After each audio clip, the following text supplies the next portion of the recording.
Today I want to tell you a little bit about human anatomy. As a pre-med biology major, I love science and I love the human body in particular. You can imagine my excitement when I finished up all of my general biology courses and was able to enroll in human anatomy for the fall semester.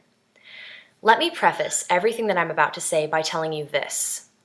Every single day, as I sit in class and lab, I am amazed and astounded by everything within our body and everything that's happening in our body. We're so complex, so intricate, even on a cellular level.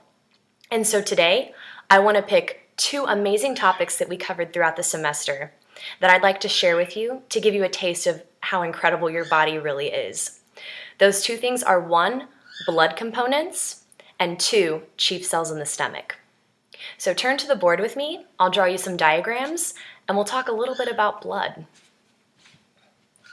So theoretically say that I have a test tube with me right now. Here's my test tube.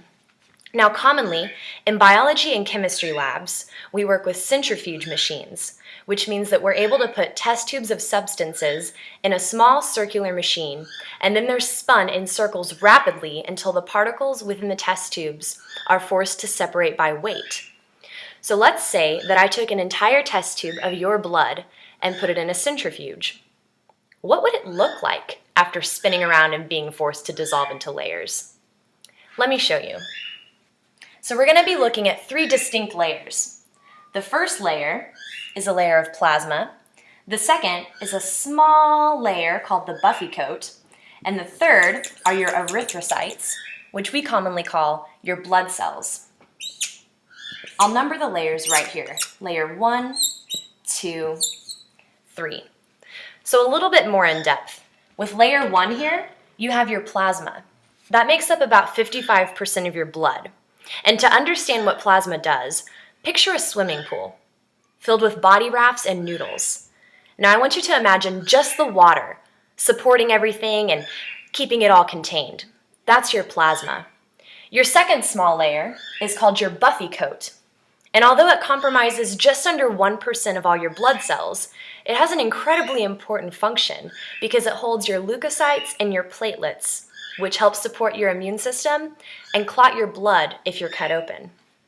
And then your third layer compromises about 44% of all of your blood elements, and those are called your erythrocytes, or your red blood cells.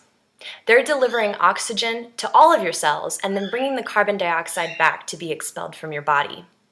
So that's your blood. The second topic that I want to tell you about are chief cells in your stomach. Now your stomach is actually lined with 4 different layers of cells.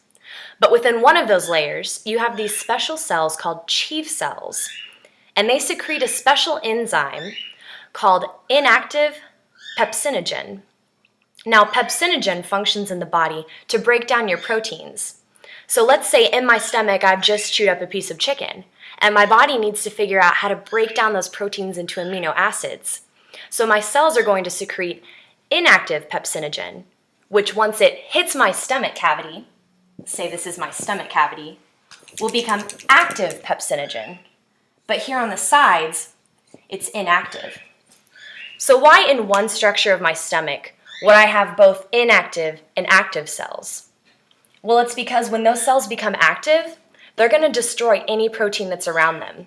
So your body has enough self-awareness and it understands self-preservation to the extent where it knows, I have to secrete this inactive enzyme before it becomes active, because it will destroy all of those cells in the lining of your stomach, and then you'll be left with no way to process food at all.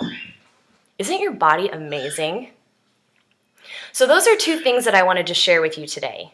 Your blood components and some of your stomach cells, because your body is doing incredible things. And it's been an incredible semester getting to learn about just a little bit of it. I wish I had more time so that I could tell you more and more. But thank you for the time that I've had today.